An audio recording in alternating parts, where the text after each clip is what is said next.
On the South Fork of the Clearwater, we actually don't have a facility to collect adults for the hatchery program. So in 2010, we started a pilot program to see if we could collect hatchery broodstock out of the South Fork of the Clearwater in lieu of just the general swim-in production that happens at Dorshack Hatchery. And now the program has grown over years where we're trying to meet the full production of the South Fork Clearwater through the angler caught broodstock program. It's an adult hatchery steelhead, and the goal is to collect enough adults, typically between 500 and 600, so we can meet full production of 1.4 million steelhead smolts annually. The role of the volunteers is to collect the steelhead for the hatchery production program. Without the anglers volunteering for the program, it would not be a success.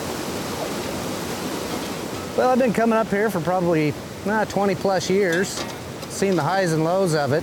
I've been tubing them for at least 15 years that they've been doing it, somewhere in there, just to ensure the fact that I can come up here and catch more of them.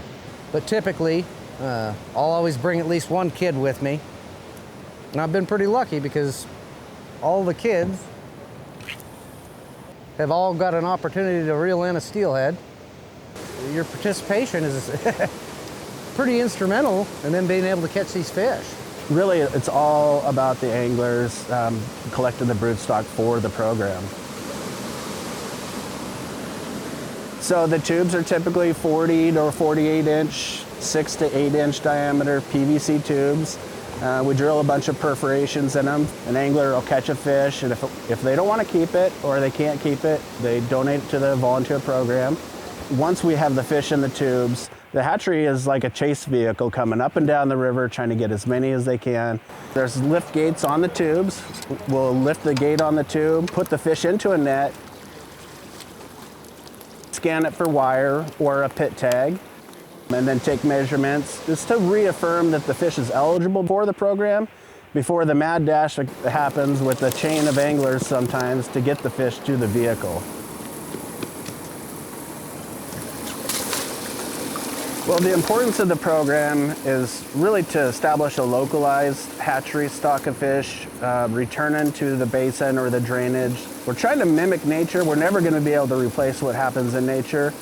The difference between a fish swimming into Dorshack and a fish that's collected from the South Fork, reared to a smolt, then released back to the South Fork, is that we're hoping for a higher sight fidelity or homing ability of that fish to return to the same drainage that it came from. The really cool thing about this program is that, like I said, between 500 and 600 adults, the anglers, the public, caught these fish for us. We reared them, and now we're releasing their progeny back into the South Fork Clearwater River. I think that's what's really cool about this program.